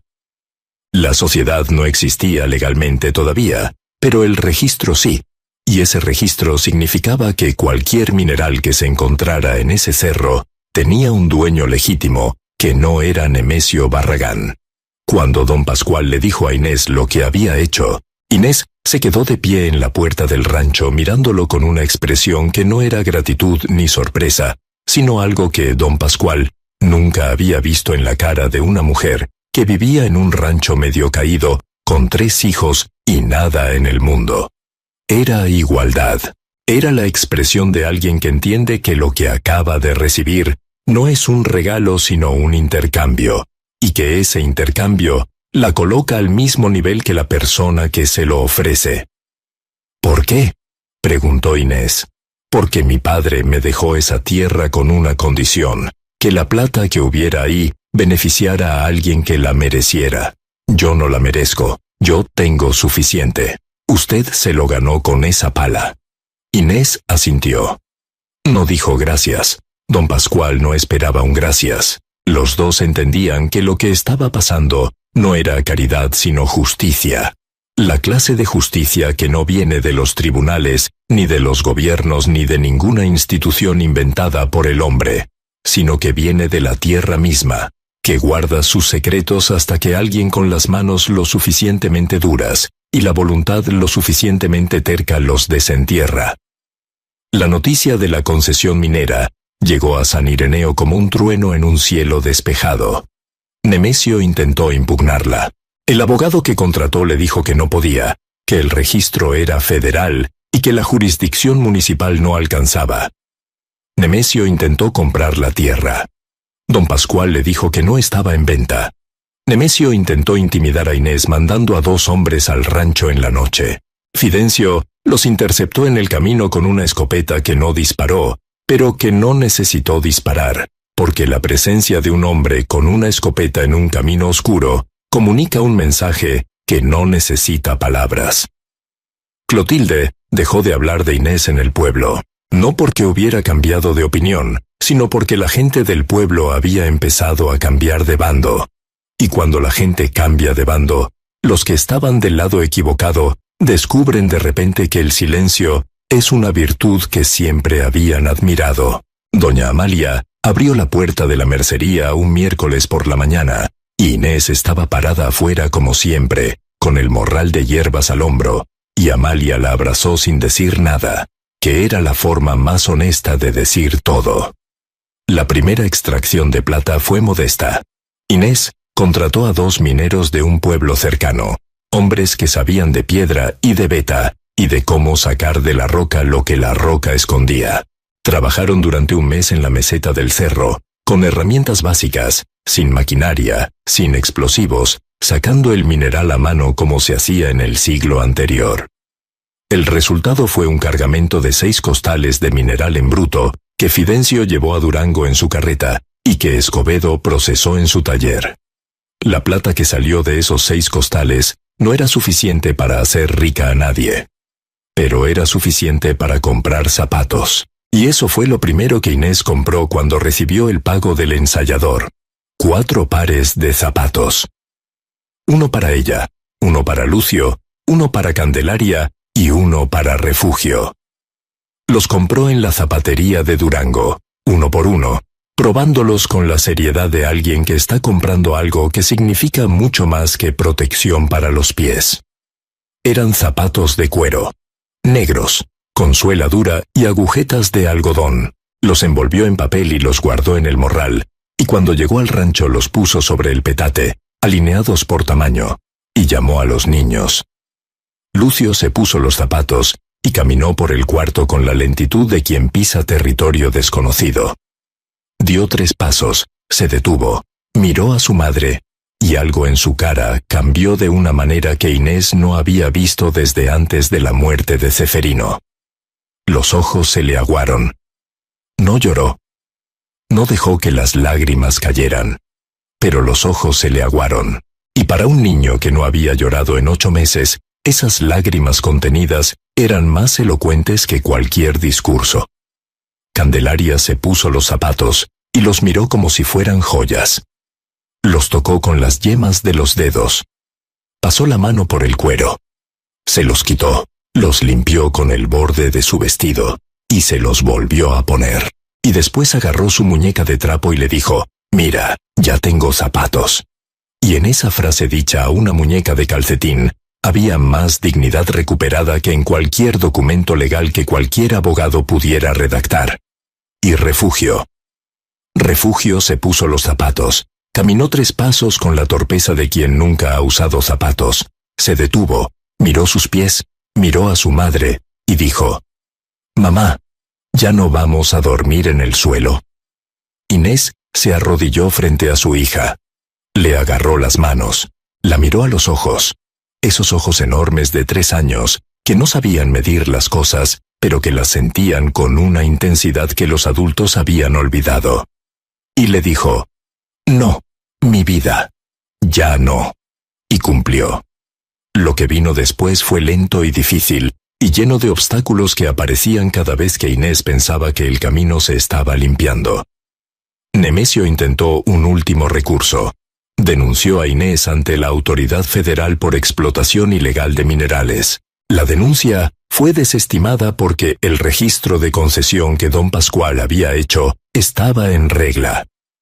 Nemesio perdió la presidencia municipal en la siguiente elección, no porque la gente votara en su contra, sino porque la gente dejó de votarlo, que es una forma más contundente de derrota. Clotilde se mudó a Durango con una hermana. La casa de Nemesio se cerró y se fue cubriendo de polvo como se cubren las cosas que el tiempo ya no necesita. Inés construyó una casa, no en el cerro sino abajo, en la meseta pequeña donde había sembrado por primera vez, con piedra del cerro y vigas de madera que compró en Durango, con el dinero de la segunda extracción. La casa tenía 2 cuartos, un fogón de piedra, un piso de ladrillo y 4 camas. 4 camas con colchón de algodón y sábanas blancas y cobijas de lana, que Inés compró una por una, con la lentitud deliberada de alguien que sabe que cada compra es la corrección de una injusticia, y que las injusticias se corrigen mejor cuando se corrigen despacio, para que el cuerpo tenga tiempo de registrar la diferencia entre lo que era y lo que es. Lucio volvió a la escuela, no a la de San Ireneo, a una escuela en Durango donde Inés lo inscribió con los zapatos puestos y el certificado de nacimiento en la mano, y la expresión de una madre que no está pidiendo un favor, sino exigiendo un derecho. Candelaria también fue. La muñeca de trapo fue con ella, pero ya no la cargaba con las 2 manos, sino que la llevaba en el morral, como un recuerdo, como un testimonio de lo que habían sido y de lo que ya no eran. Refugio cumplió 4 años en la casa nueva. Inés le hizo un pastel con harina que compró en San Ireneo, y huevos de las gallinas que ahora eran 12 en vez de 2, y miel que Fidencio le trajo de un panal que encontró en el cerro. Refugio sopló las velas. 4 velas de sebo que doña Amalia le regaló envueltas en el mismo papel de estraza con que envolvía los panes. Y cuando el humo de las velas subió hacia el techo de la casa que su madre había construido con sus manos, Refugio dijo: «Mamá, este es el techo más bonito del mundo». No era el techo más bonito del mundo, era un techo de vigas de madera con tejas de barro, que tenían las imperfecciones de las cosas hechas a mano. Pero para una niña que había dormido bajo las estrellas, bajo los mezquites, bajo medio techo de un rancho medio caído, ese techo era el techo más bonito del mundo. Y para Inés, escuchar eso fue más valioso que toda la plata que pudiera haber en todos los cerros de Durango. Don Pascual Hinojosa murió 2 años después, de viejo, en su hacienda, con la tranquilidad de un hombre que hizo lo que tenía que hacer y que no dejó nada pendiente. En su testamento dejó la tierra del cerro a nombre de Inés Bautista, con una nota escrita a mano que decía: «Para la mujer que bajó la tierra del cielo y la puso donde debía estar». La nota estaba firmada con la misma precisión con que don Pascual se recortaba el bigote cada mañana, y tenía la fecha del día en que vio las 3 hileras de maíz creciendo en la piedra, y dijo: «Tiene buena mano, señora, por segunda vez». Fidencio Ayala siguió dejando leche de cabra en la entrada del corral durante años. Incluso, cuando Inés ya tenía sus propias cabras, y su propia leche, y su propio rancho y sus propios zapatos, Fidencio seguía dejando 1 litro de leche cada 2 semanas. Inés nunca le pidió que dejara de hacerlo. Y Fidencio nunca dejó de hacerlo. Porque hay gestos que empiezan como ayuda, y que después se convierten en costumbre, y que después se convierten en algo que no tiene nombre, pero que se parece mucho al amor, aunque ninguno de los dos lo llamara así. Y Refugio. Refugio creció. Dejó de preguntar por qué dormían en el suelo. Dejó de preguntar cuándo iban a tener una cama. Dejó de preguntar si las cosas eran suyas. Pero nunca dejó de recordar. Y muchos años después, cuando ya era una mujer adulta con sus propios hijos, cada noche antes de acostarlos, les arropaba las cobijas, les acomodaba la almohada, les besaba la frente, y les decía en voz baja: duerman tranquilos, tienen un techo, tienen una cama, tienen todo lo que necesitan. Y sus hijos nunca supieron por qué su madre decía eso cada noche con tanta intensidad. Nunca supieron que cada una de esas palabras era la respuesta a una pregunta que una niña de 3 años le hizo a su madre en la oscuridad de un campo que no era suyo, bajo un mezquite que no era suyo, sobre una cobija que olía a tierra mojada, en una noche donde lo único que era suyo era la pregunta misma. Si esta historia te hizo sentir algo, si recordaste a tu propia madre, si pensaste en alguien que se levantó después de caer, si sentiste que la dignidad de una persona no depende de lo que tiene, sino de lo que decide hacer con lo poco que le queda, entonces deja un comentario. No para mí, para ella, para todas las mujeres que durmieron en el suelo y se levantaron con la decisión de que esa sería la última vez. Suscríbete al canal y activa la campana para escuchar más historias como esta. Porque mientras haya una madre que no se rinde, hay una historia que merece ser